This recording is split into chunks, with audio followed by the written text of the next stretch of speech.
Nuestra primera parada en este viaje nos lleva a un foro de Reddit. A mediados del año 2025, un usuario originario de la región de los Balcanes publicó un hilo que, en cuestión de horas, acumuló miles de comentarios de personas horrorizadas.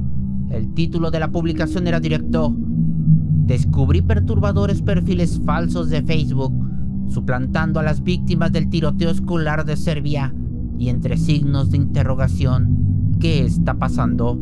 Para entender el impacto de esta publicación tenemos que retroceder un poco en el tiempo, a mayo del año 2023, en la ciudad de Belgrado, esto en Serbia, se sufrió una de las peores tragedias de su historia moderna. Un niño de apenas 13 años entró a su escuela primaria y con una arma que le pertenecía a su padre, abrió fuego de manera fría y meticulosa. Mató a 9 de sus compañeros de clase y a una guardia de seguridad, e hirió a 7 personas más antes de llamar él mismo a la policía para entregarse. Las investigaciones de las autoridades serbias revelaron detalles que te van a revolver el estómago. El niño de apenas 13 años llevaba un mes planeando el crimen. Tenía una lista negra con los nombres de los estudiantes que él ya quería ejecutar y había diseñado un mapa exacto con la ruta que seguiría por los pasillos de la escuela para que ninguno de los niños pudiera escapar. Debido a que en Serbia la edad mínima de responsabilidad penal es de 14 años, este niño, el tirador, no pudo ser juzgado legalmente como un adulto. Fue recluido en una clínica psiquiátrica mientras que las condenas de prisión recayeron sobre sus papás. Fue una herida abierta que marcó a los Balcanes para siempre. Un dolor real con familias reales destrozadas que enterraron a sus hijos en ataúdes blancos. Cualquier persona cuerda pensaría que una tragedia de este calibre se trataría con absoluto respeto. Pero el usuario de Reddit que abrió el hilo descubrió que, en un rincón extremadamente oscuro de internet, la muerte de estos niños se había convertido en una especie de espectáculo. Todo comenzó cuando este usuario tropezó por accidente con el perfil de Facebook de una de las niñas asesinadas en el tiroteo. Al principio pensó que era una página de homenaje creada por sus propios padres para mantener viva su memoria. Pero al hacer clic y revisar las publicaciones, un nudo de horror se le formó en el estómago. No era una página de homenaje, no era una página de luto, era un perfil falso que se encontraba activo y que usaba las fotos reales del cadáver de la niña, de sus redes sociales en vida y de su tumba. Y no era el único. Al revisar la lista de amigos de esa cuenta, descubrió una red masiva de miles de perfiles falsos que suplantaban a cada uno de los niños asesinados, a los profesores y de manera aún más enferma, al propio niño de 13 años que apretó el gatillo. Pero la verdadera madriguera de conejo comenzó cuando el usuario analizó quiénes estaban detrás de estas cuentas. Todas, absolutamente todas las publicaciones, comentarios e interacciones estaban escritos en un idioma completamente ajeno a Europa. Estaban en indonesio. Miles de usuarios en Indonesia, a más de 10.000 kilómetros de distancia de Serbia. Personas que no compartían la cultura, que no hablaban el idioma y que probablemente jamás habían pisado Europa, que jamás habían conocido Serbia, se habían obsesionado de una manera enfermiza con esta masacre. Habían creado una subcultura masiva dentro de Facebook que se dedicaba a los juegos de rol basados en crímenes reales. Imagina la mente de las personas que hacen esto. Los dueños de estas cuentas indonesias interactuaban entre sí simulando ser los niños muertos. En la sección de información de las cuentas ponían que el perfil falso de una de las niñas asesinadas estaba en una relación sentimental con el perfil del niño que había calado el gatillo. Imagínate el grado de perturbación. Creaban animaciones digitales en video utilizando publicaciones y aplicaciones de inteligencia artificial para hacer que las fotos tuvieran movimiento, para hacer que los niños fallecidos parpadearan, sonrieran o movieran la boca, mandando saludos a sus seguidores. El usuario de Reddit describió que en las secciones de historias de estos perfiles Algunas personas llegaron a subir fotografías explícitas tomadas presuntamente dentro del salón de clase después del tiroteo, mostrando manchas de sangre en el suelo y pertenencias de las víctimas.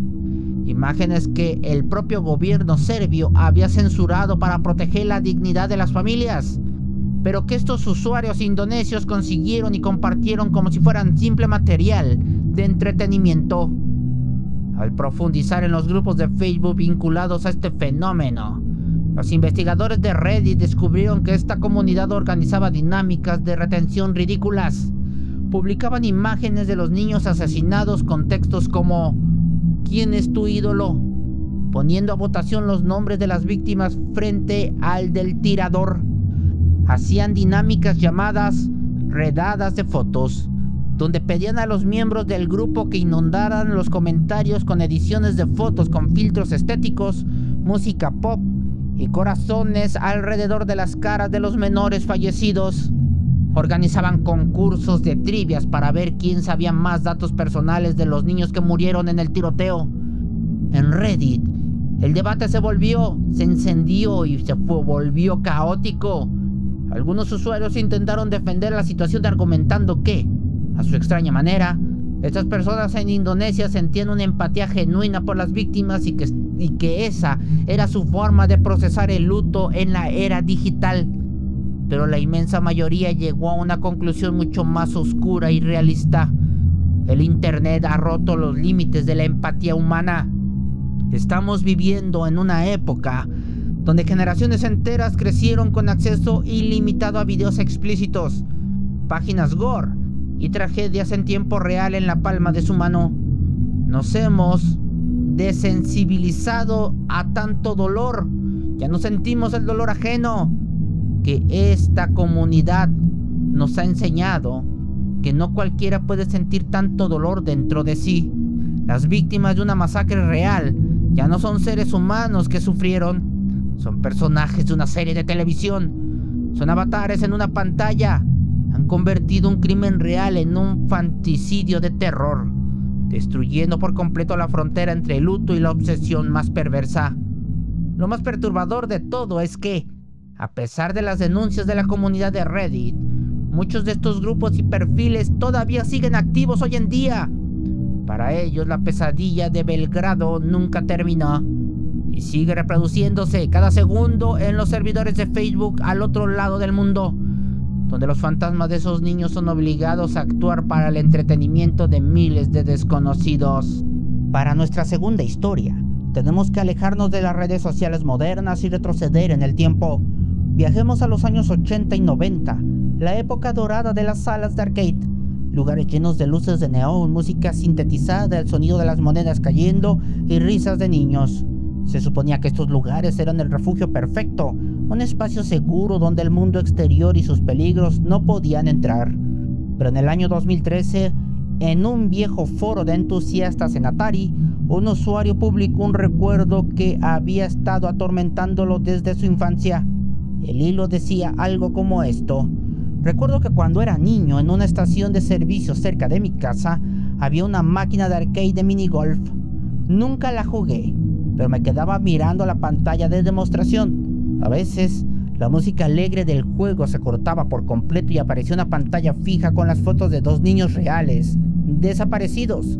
Siempre me pregunté, ¿qué fue de ellos? Al principio muchos pensaron que era un recuerdo falso, una pesadilla de la infancia o una leyenda urbana de internet. Pero entonces, la publicación se trasladó a Reddit y la represa se rompió. Decenas de usuarios de diferentes partes de Estados Unidos, desde Carolina del Sur hasta Dallas, Texas, comenzaron a confirmar la misma historia. No estaban locos, las máquinas realmente hacían eso. Cuando el juego pasaba unos minutos sin que nadie le introdujera una moneda, entraba en su modo de atracción.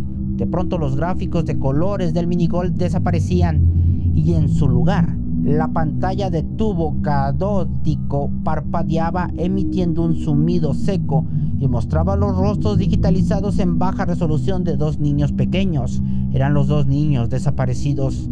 A la izquierda de la pantalla aparecía el rostro de un niño llamado Tag Alan, nacido el 13 de mayo de 1982, y visto por última vez en Pensilvania. Y a la derecha el rostro de Stephen Phillips Curtis, nacido el 3 de marzo de 1977 y visto por última vez en el estado de Washington. En la parte superior de la pantalla, coronando a los rostros de los menores, se leyó un mensaje en letras frías que congelaba el ambiente de la sala de juegos. Un número de teléfono directo a una línea nacional para niños desaparecidos, junto al logo de una misteriosa fundación llamada El Escondite. Los detectives de Reddit se pusieron a trabajar de inmediato. Lo primero que saltó a la vista fue una contradicción perturbadora. Estos dos niños habían desaparecido en años completamente diferentes y en extremos opuestos del país.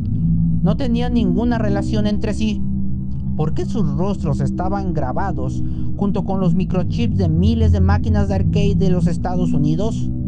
Al investigar las identidades de los niños, la madriguera se volvió aún más extraña. Descubrieron que Tag Allen afortunadamente había sido localizado a salvo en julio de 1985, esto en Georgia. Había sido un caso de secuestro parental por parte de su propia madre, que en medio de una amarga disputa legal por la patria potestad, se había robado a su propio hijo. El niño regresó con su padre sano y salvo. Sin embargo, cuando buscaron los registros de Stephen Phillips Curtis, el segundo niño, no encontraron absolutamente nada. Ninguna ficha de desaparición activa, ningún reporte de prensa de la época, ninguna actualización. Era como si se hubiera desvanecido dos veces, primero de su hogar y luego de todos los archivos del gobierno. Pero el misterio no se detuvo ahí. Miembros de la Sociedad para la Preservación de los Arcade Vitae empezaron a desarmar los códigos de programación de otros juegos de la misma época y descubrieron que esta perturbadora función no era exclusiva de las máquinas de minigolf. Encontraron pantallas idénticas en otros dos juegos interactivos llamados Break y Stomping. Y lo peor, en esos juegos aparecían los rostros de otros 4 niños completamente diferentes. En total había 6 niños atrapados dentro de circuitos de estas máquinas de entretenimiento. De la mayoría de ellos, como Melinda Mary Smith o Daniel Geoffrey Owens, no existe hoy en día ningún rastro en las bases de datos oficiales de personas desaparecidas. ¿Quién había hecho esto? ¿Por qué ocultar rostros de niños secuestrados dentro de un juguete para niños? La respuesta definitiva llegó cuando los usuarios de Reddit lograron contactar directamente a Dennis Coble, un ex ingeniero de Atari, que había trabajado para Exen Technologies, la pequeña y desaparecida empresa que fabricó esos juegos antes de quebrar en 1988. En una entrevista que se siente sumamente incómoda de leer, el programador confesó la verdad. Explicó que a finales de la creación del juego de minigolf, cuando el proyecto ya estaba terminado y listo para la producción, alguien de la directiva llegó con una orden estricta. Le entregaron un chip de memoria ROM que ya contenía las imágenes digitalizadas y el código final. Su única instrucción fue programar el interruptor electrónico en la placa de base para que esto pudiera funcionar y los rostros se pudieran mostrar. Si el dueño del local sabía de tecnología y activaba el interruptor, la pantalla de los niños aparecería. Si no, el juego iba a correr de manera normal. Cuando se le preguntó al ingeniero si el FBI los había presionado o si el gobierno estaba detrás de esto, su respuesta dejó más dudas que certezas. Dijo: realmente no sé quién inició el proyecto de esos niños desaparecidos, pero parece muy probable que el FBI lo haya solicitado, aunque Skin era una compañía tan pequeña que me sorprendería mucho que el FBI supiera de nuestra existencia de forma directa. Como era una empresa tan pequeña, no era posible que fuéramos tan conocidos. Simplemente nos dieron la pantalla armada como un producto final y nos ordenaron material y el código y nos dijeron así tiene que salir y nosotros solamente obedecimos órdenes. Esta revelación abrió paso a las teorías más perturbadoras en los hilos de Reddit. Si no fue una campaña oficial y abierta del gobierno, ¿quién era esa misteriosa fundación del escondite, de la cual no existe ningún registro comercial ni fiscales? Y si lo buscas en internet tú tampoco vas a encontrar nada, pues yo ya me encargué de buscarlos y no encontré nada. cómo conseguir un acceso directo a los ingenieros de una planta de ensamblaje para alterar el software de los juegos antes de que estos pudieran salir a la venta. Piensa en esto por un segundo. Durante los años 80, mientras miles de niños amontonaban en las salas de arcade gritando de emoción y gastando sus monedas, las máquinas apagaban su música a la mitad de la noche para iluminar el lugar con los rostros de los niños que estaban viviendo una pesadilla en algún sótano o carretera del país, mirando fijamente a los ojos de otros niños que, si tenían la fortuna de regresar a casa a dormir, era porque eran bastante afortunados, ya porque ellos sí tenían la oportunidad de regresar a casa, mientras que los niños que aparecían en las pantallas no podían hacerlo. Los investigadores de internet lograron rescatar los archivos de software originales, y si hoy en día descargas el emulador de este juego de minigolf en tu computadora, ¿qué crees? El código sigue ahí, esperando a que dejes el teclado quieto para cortarte la respiración con las miradas de los niños que el tiempo olvidó. Así que si quieres hacer la prueba y el experimento, descarga el juego de minigolf en tu computadora al terminar de ver este video. Para nuestra tercera historia nos tenemos que trasladar a un foro llamado Misterios sin resolver, un lugar donde los usuarios intentan buscar respuestas a crímenes que la policía dejó en el olvido. Hace unos años, un usuario publicó un testimonio desgarrador que lo había estado carcomiendo por dentro durante una década entera. El título de su publicación era una confesión directa. Creo que encontré un cuerpo enterrado en un campamento de Boy Scouts hace 10 años. Necesito ayuda para poder encontrar el lugar. El usuario relató que, cuando era apenas un niño, pertenecía a una tropa de Boy Scouts fuertemente vinculada a la Iglesia de Jesucristo de los Santos de los Últimos Días, comúnmente conocidos como los mormones. Durante una excursión de verano, la tropa viajó hacia una zona montañosa profunda y aislada del estado de Utah. El lugar era tan remoto que para acceder a la zona de acampamiento tuvieron que pagar una tarifa en una caseta forestal, lo que indicaba que estaba dentro de los límites de un parque o bosque nacional, completamente alejados de cualquier otro grupo de campistas. Una tarde, mientras el chico exploraba a los alrededores del campamento cargando una pala pequeña en la mano, se adentró en una zona de arbustos densos. Al remover un poco de tierra compacta bajo la mezcla, su pala chocó con algo flexible pero extrañamente resistente. Con la curiosidad natural que tiene un niño, comenzó a cavar más rápido hasta que desenterró una sección de una bolsa de plástico negra, pesada, de esas que se usan comúnmente para la basura industrial. El plástico estaba denso. El chico usó el filo de la pala para rasgar la superficie y ver qué había dentro. Al abrir el agujero, lo primero que vio fue tela, una camisa de franela con un patrón de cuadros estilo plate. Pero justo cuando estaba a punto de seguir limpiando la tierra para ver qué había debajo de esa ropa, sintió una presencia detrás de él. Era uno de sus líderes de tropa. El hombre no reaccionó con curiosidad ni con la sorpresa normal de un adulto ante el hallazgo de un niño. Su reacción fue inmediata, violenta y sumamente sospechosa. Con el rostro desencajado y pasos firmes, caminó hacia el chico, le arrebató la pala de las manos con fuerza y con una voz temblorosa pero extrañamente fría, le ordenó que rellenara el hueco de inmediato. «Quiero que vuelvas a tapar el hoyo», le dijo.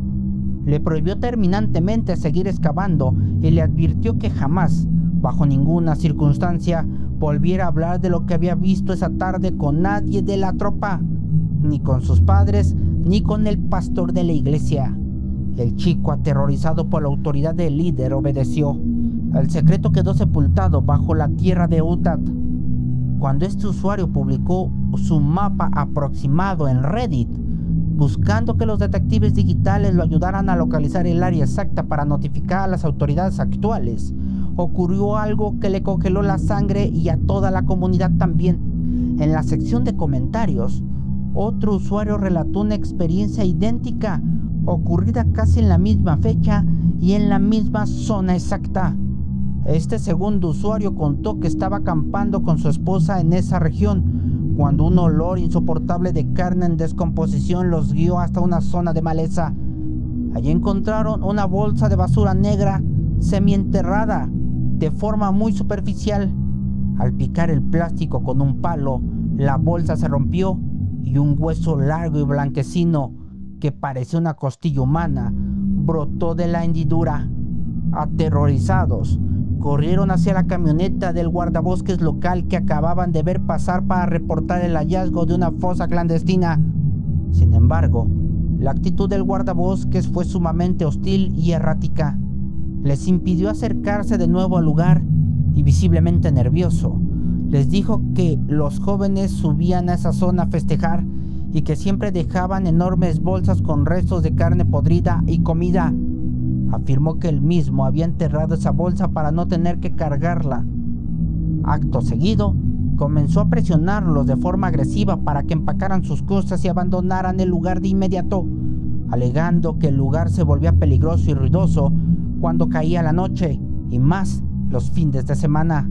La pareja sintió una vibra tan siniestra por parte de ese oficial del guardabosques que decidieron huir del lugar por miedo a sus vidas. Fue entonces cuando la comunidad de Reddit unió los puntos y la historia cruzó la línea de la leyenda urbana para convertirse en una escalofriante posibilidad criminal. La fecha en que ambos usuarios reportaron haber visto esa bolsa de basura enterrada en los bosques de Utah coincidía de manera perfecta con uno de los casos criminales más mediáticos y oscuros del siglo XXI en Estados Unidos: la desaparición de Susan Powell. En diciembre del 2009, Susan Powell desapareció misteriosamente de su hogar en West Silk City, Utah. Su esposo, Joshua Powell, se convirtió de inmediato en el principal sospechoso. La noche exacta en que Susan desapareció, en medio de una tormenta invernal espantosa y un frío bajo cero, Joshua empacó equipo de acampada en su camioneta y se llevó a sus 2 hijos pequeños al desierto, alegando que habían ido a pasar la noche al aire libre de forma espontánea. Cuando las autoridades registraron la casa, encontraron rastros de la sangre de Susan y una carta donde ella expresaba un terror profundo hacia su propio esposo. A pesar de las intensas búsquedas de la policía por todo el estado de Utah, la policía se esforzó mucho buscando el cuerpo, pero el cuerpo de Susan Powell jamás fue localizado. Años más tarde, en 2012, antes de que la policía pudiera arrestarlo formalmente, Joshua Powell tomó una decisión atroz. Encerró a sus 2 hijos dentro de su casa en el estado de Washington, la roció con gasolina y provocó una explosión que terminó con su vida y la de los 2 menores, llevándose el secreto de la ubicación de su esposa a la tumba. Nunca se supo dónde había enterrado a su esposa. ¿Por qué se conecta esto con el hilo de Reddit que acabamos de leer? Porque Joshua Powell y su familia eran miembros activos de la misma Iglesia de Jesucristo de los Santos de los Últimos Días, es decir, ese matrimonio y esos niños eran mormones, la misma institución que coordinaba de forma masiva las tropas de los Boy Scouts en la región de esa época. Los usuarios de Reddit comenzaron a teorizar lo impensable. Es posible que los líderes Scouts que obligaron al niño a callar supieran perfectamente qué o quiénes estaban dentro de esa bolsa y que sabían que Susan estaba ahí. Es posible que el nerviosismo del guardabosques estuviera protegiendo a alguien de su propia comunidad. Imagina la escena: un grupo de niños scouts haciendo fogatas, cantando y jugando en medio de la naturaleza, sin saber que a solo unos metros de sus tiendas de campaña, oculto bajo los arbustos de una delgada capa de tierra, se encontraba el cuerpo de una madre asesinada que todo el país estaba buscando. Y lo peor, que los adultos encargados de proteger a esos niños prefirieron pactar un silencio cómplice antes que permitir que la verdad saliera a la luz. Hasta el día de hoy, el caso sigue abierto en los foros y las montañas de Utah siguen guardando un secreto que, por unos cuantos centímetros de tierra, estuvo a punto de ser descubierto por la pala de un niño. Esto es lo que puede esconder quizá una de las sectas llamada los Santos de los Últimos Días, la Iglesia de Jesucristo de los Santos de los Últimos Días. Esto es lo que puede esconder quizá algunas de las personas que practican el mormonismo. Nuestra última historia nos lleva a un foro de Reddit llamado el Buró de la Investigación, Este es un rincón donde la gente común pide ayuda para resolver misterios reales, encontrar familiares o descifrar fotografías. Pero hace unos años, un estudiante universitario que vivía en la ciudad de Nueva Orleans publicó una petición de ayuda que rápidamente encendió las alarmas de los usuarios más experimentados del foro. El título de su publicación respiraba a una paranoia absoluta. Nos están acosando o grabando. Necesito consejos sobre qué podría ser esto. El joven relató que compartió un apartamento alquilado con una amiga de la universidad. Él admitió que la chica era demasiado atractiva. Debido a esto, él siempre admitió ser un poco sobreprotector y vivir con el temor constante de que algún pervertido o acosador la tomara como su objetivo ya por la belleza que tenía. Sin embargo, lo que ocurrió una tarde de diciembre superó cualquiera de sus peores pesadillas. Ambos estaban relajados en la sala de estar decorando un pequeño árbol de Navidad y escuchando música de la época. De repente, el ambiente cambió.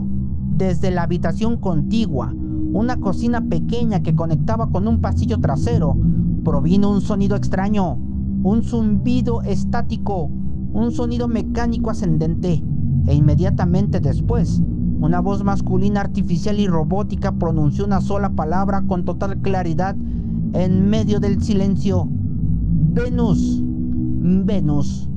El chico corrió a la cocina pensando que el teléfono de su compañera o el suyo habían activado por error algún comando de voz de Siri o Alexa, pero no había ningún dispositivo móvil ahí. Tampoco tenían bocinas inteligentes en esa parte de la casa.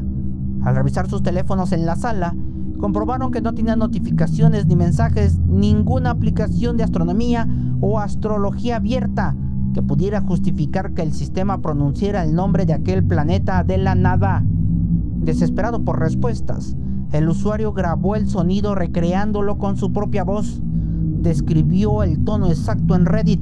Pocas horas después, un experto en tecnología del foro respondió con un dato que le heló la sangre y a todos los que seguían el hilo. Ese sonido estático y esa voz robótica diciendo Venus no eran de una aplicación moderna.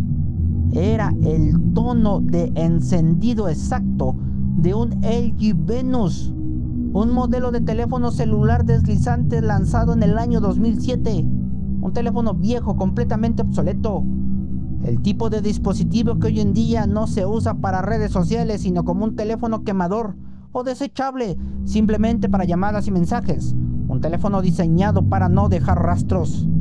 Alguien había encendido un teléfono móvil oculto dentro de las paredes o rincones de su apartamento. Alguien los estaba escuchando. El estudiante registró cada rincón de la cocina, detrás de los electrodomésticos, debajo de los muebles, pero no encontró nada. Con las semanas, la paranoia comenzó a dispararse. Pensaron que quizás el sonido había viajado a través de las tuberías o las paredes desde el piso de los vecinos de arriba, quienes solían hacer ruidos extraños a altas horas de la noche, como si dejaran caer objetos pesados en habitaciones o con las luces completamente apagadas. El departamento recuperó una falsa sensación de normalidad, pensando que el sonido podía venir del departamento de arriba. Así pasó casi un mes. A finales de enero, el usuario publicó una actualización en Reddit que cambió el tono del misterio por uno de terror absoluto. El chico escribió que habían estado escuchando un zumbido intermitente, como un zumbido eléctrico o un zumbido humano, proveniente del callejón exterior que daba justo a la parte trasera de la casa, donde se ubicaba la pequeña ventana del cuarto del baño. Una tarde decidió salir e inspeccionar el callejón. Al doblar la esquina de la estructura de madera, sus ojos se toparon con algo que no estaba ahí cuando hicieron la mudanza: un banco de metal pesado. El banco había sido colocado de forma milimétrica y deliberada justo debajo de la ventana del baño.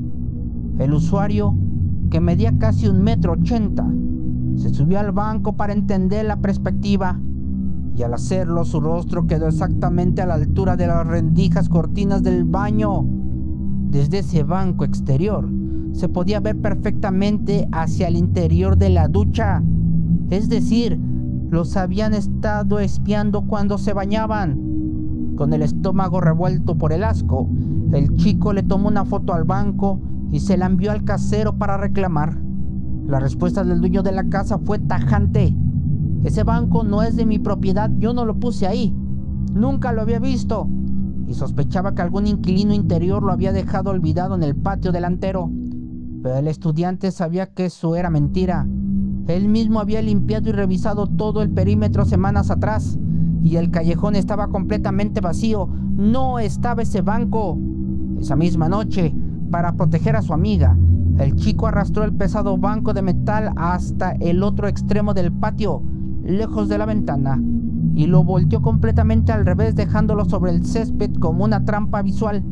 Pensó que si era un recolector de basura o un error, el objeto se quedaría ahí.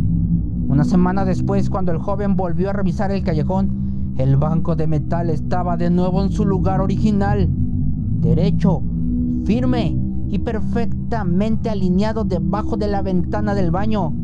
Alguien había regresado en la oscuridad de la noche. Había caminado en silencio por su patio. Había levantado el banco y lo había vuelto a parar debajo de la ventana para observar a su amiga cuando se bañaba. El acosador no tenía miedo. Estaba reclamando su territorio. El usuario cerró esa última actualización diciendo que había gastado sus ahorros en instalar cámaras de seguridad de visión nocturna en el perímetro de la casa, una apuntando a la puerta principal, otra al porche y otra al callejón del baño. Al final del texto escribió una frase cargada de una preocupante promesa de violencia. Ahora es solo un juego de esperar y ver. Realmente espero que esto sea una extraña coincidencia, porque esto es jodidamente enfermo. Si hay un acosador real afuera, voy a tomar mi arma y voy a ir tras esta persona yo mismo. Y esa fue la última palabra que el mundo escuchó de él. Desde ese día, desde el día en que se publicó esa actualización, la cuenta de Reddit de este usuario se apagó por completo. No volvió a responder comentarios. No publicó ninguno en algún otro foro. No dejó rastro de si las cámaras captaron el rostro del hombre del banco de metal o no. Cuando un usuario de Reddit desaparece en medio de una situación de peligro real, las teorías siempre apuntan a los peores escenarios. Algunos creen que todo fue un elaborado cuento de terror interactivo cortado en el momento justo para generar impacto. Pero los investigadores de la plataforma de Reddit que analizaron el historial de la cuenta saben que el perfil tenía muchísimos años de actividad normal antes de eso. La posibilidad más aterradora es que el juego del gato y el ratón entre los estudiantes y el acosador del teléfono Venus haya escalado esa misma noche, justo después de que las cámaras se encendieran. Que el hombre del banco no era un simple mirón, sino alguien que ya estaba dentro de la casa. Alguien que sabía perfectamente en qué momento encender el teléfono para recordarles que la cacería había comenzado. La próxima vez que estés en tu casa, en la seguridad de tu habitación y escuches un sutil zumbido electrónico que no puedas identificar, o sientas que un objeto de tu patio trasero no está en la misma posición en la que lo dejaste por la mañana, no lo ignores como si fuera una tontería. Revisa los pasillos de tus puertas. Cierra bien las cortinas, porque en el mundo real, los monstruos no se esconden bajo la cama. Se paran sobre un banco de metal afuera de tu ventana, esperando el momento exacto en el que te decidas a cerrar los ojos.